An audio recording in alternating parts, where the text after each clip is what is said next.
Talk a little real estate with Kathy Helbig, 314-276-SOLD, KathyHelbigGroup.com. Good morning, Kathy Helbig. Good morning. Let's talk open houses. Good, Yes. bad, what are we doing? Well, it depends on who you talk to, but to me, they have actually had a comeback in the last couple of years. And I was telling you, I was interviewed by somebody earlier this week, a publication that was asking for tips for open houses, and that got me thinking, maybe that's something we need to revisit on if you are one of those people that feel like, because I have them all the time, I don't want to do any open houses. It's just my neighbors. I don't want people snooping through. You're probably missing the boat by not doing an open house. Okay.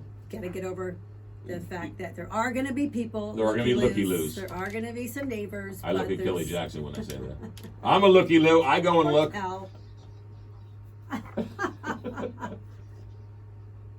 Yeah. Really?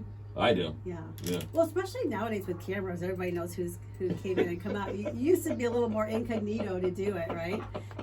But no, open houses give people an opportunity to not have their agent necessarily with them. Now, sometimes they do bring their agent, so it's not for sure, but it gives you the opportunity to kind of casually flow in and out of houses on a weekend. They're typically held on Sundays, although we're starting to see them on different days of the week now, just to get more opportunity to have them open. So we are seeing some Saturday open houses.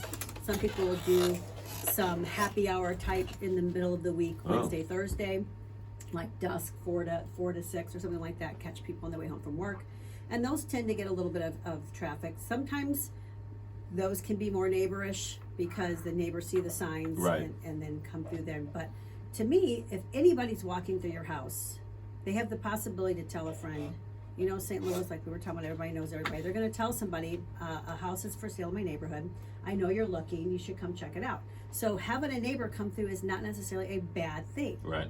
Yes, you need to put away your private things that you don't want them to see, but that's anyway when you're selling your house or having showings come through. So is it does it depend on the house? If it's a very plain Jane house that's not very exotic or special versus a house, you have to see this house. Not necessarily, because people right now, we're getting ramping back up into multiple offers again. Yeah. So if there's any opportunity to get into a house, learn information, talk to that agent potentially.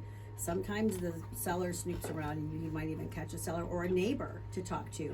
The more information you gather, the better for when you're going to make an offer. So yes, a really, really cool, amazing house is going to get more people, but even a plain Jane house still gets a pretty good amount of people depending on what price point it is. Lower price point homes get all kinds of people through. Yeah. So what I suggest with open houses is make sure that your curb appeal is amazing, and I'm talking about manicured grass, trimmed landscaping. You know, front doors and porches need to be really, really clean because that's first impression. Sure. Right?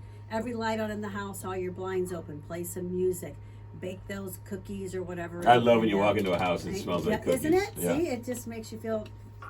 Yeah. And I read somewhere the other day, putting half-baked pastries in the oven and just letting them cook while you're going. I was like, we haven't tried that one yet, so we can try that one. What about those showing the open houses to the other real estate agents? Because one real estate agent is representing 10 people, and this might fit into one of my people's needs. So we used to do that years ago, and there's still some traditional companies that rely on that to bring some of their people through. But what I found is, as the years progressed and the internet became more readily available for people to check out houses, the busier agents tend to not come to those. Like I stopped going to those tours years ago because I can just pull it up online and look at it. Why would I do a caravan to go get a free lunch or whatever? So, but there's still people that, swear by that, and that's fine. I just never had great success from anybody actually selling a house off of that. Right. And the numbers were low of the agents that came through. But to the public, and we would do neighborhood showings as well, always really well attended. But here's a big tip. If you're for sale by owner, you have to think about this. Maybe think about having a realtor do an open house for you if you're not going to list it, because I can tell you, hands down, you are not getting the right feedback from the people that are coming through your house when you, the homeowner, is holding it open. No. No. Nada. Who picked this wallpaper? No, exactly.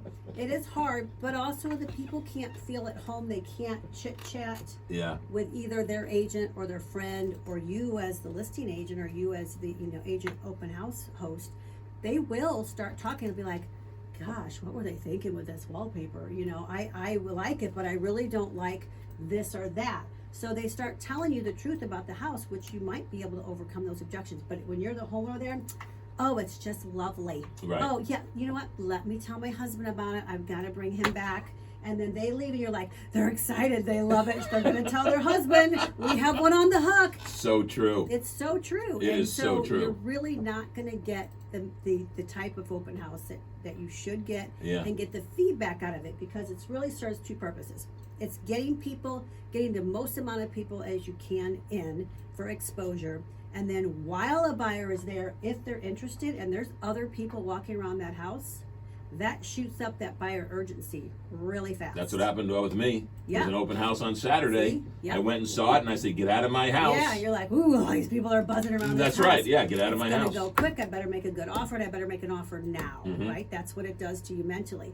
When you're showing a house one at a time, you don't have that same effect. Yeah. And then also, we kind of got rid of a sign-in sheet. So it used to be when you were showing a house one at a time, you could walk in and go, oh, there's been 33 showings, and you look at the sign-in sheet. You could kind of know what the traffic was. Now it's blind. Is there a lot of interest? I don't know. I don't know if anybody else has shown it or not. So the open house can really be a great tool. You just got to learn how to work it, and you got to do it correctly with using a third party to hold it open to get the best results out of it. I can't exactly tell you what I said in my head when I was standing in my soon-to-be new kitchen, but I told the woman who was looking through the cabinets, get out of my kitchen. Get the heck out of here. And then I called Lori. I was like, Lori, get over here. We got to do this fast. Yes. Kathy, rates are coming down too. Yes, they are. So Yes, they are. Great news, buyers. 314-276-SOLD. 314-276-SOLD or KathyHelbigroup.com. She will take care of you if you are a buyer or a seller. Kathy, good stuff as always. Thank you.